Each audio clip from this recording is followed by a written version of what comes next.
আসসালামু আলাইকুম এভরিওয়ান। গল্পের সিজন 2 ফার্স্ট পার্ট। তো চলো বেশি কথা না কইয়া গল্প শুরু করা যাক।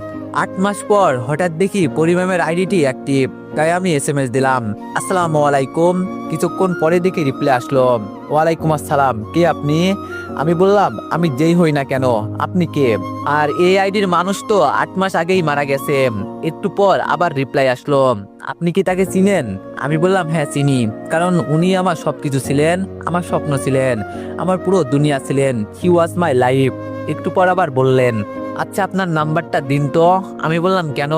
বলছি ফোনে, আপনি নাম্বার দিন। তারপর আমি নাম্বার দিলাম। তারপর আমি আর কোনো রিপ্লাই পেলাম না।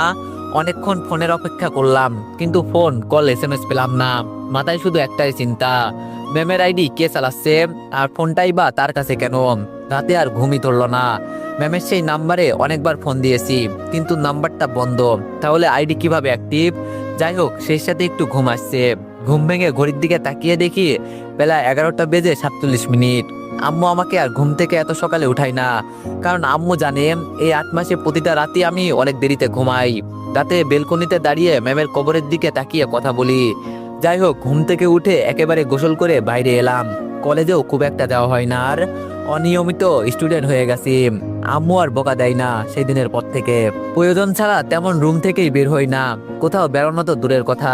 গোসল করে নিচে এসে একেবারে দুপুরের খাবার খেয়ে নিলাম। বিকালের দিকে একটু ছাদে হাঁটাহাঁটি করলাম। ছাদে আসতেই ম্যামের কথা মনে পড়ে গেল। আগে ম্যামের জন্য কতই না অপেক্ষা করেছি এখানে, ওনাকে একটা নজর দেখার জন্য।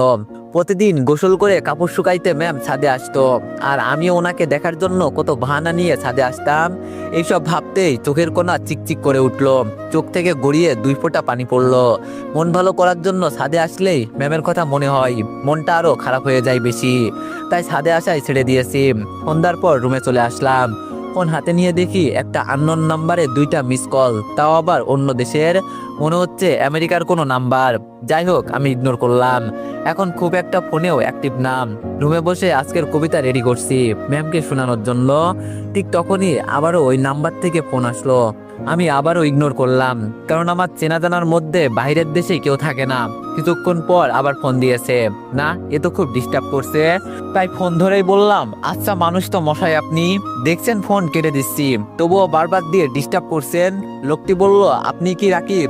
আমি বললাম, জি আমি রাকিব। লোকটি বলল, কালকেই তো আমাদের কথা হলো, একটা আইডিতে আপনিই তো নাম্বার দিলেন। আমি বললাম, ও আচ্ছা আপনি, সরি বুঝতে পারিনি। আমি মনে মনে ভাবছি ম্যামের আইডি বিদেশে কেমনে। তারপর লোকটি বললেন, ইটস ওকে। আমি বললাম, আচ্ছা ওই আইডি আপনি কোথায় পাইছেন? তারপর লোকটি যা বলল সেটা শুনে আমার মাথা ঘুরে গেল। লোকটি বলল, আপনি যার কথা বলছেন উনি মারা যাননি। আমি বললাম, হোয়াট? বলেই আমি চেয়ার থেকে বসা থেকে এক ঝাটকায় দাঁড়িয়ে পড়লাম। আমি কি ভুল শুনলাম? তাই লোকটিকে আবার বললাম, আরেকটা বার বলেন প্লিজ। লোকটি বলল, জি ঠিকই শুনছেন, উনি মারা যাননি, উনি এখনো বেঁচে আছে। উনার কথা শুনে আমার বুকের ভেতর ধপধপ করতে লাগলো। মাথার মধ্যে যেন 1000 প্রশ্ন একসাথে ঘুরছে।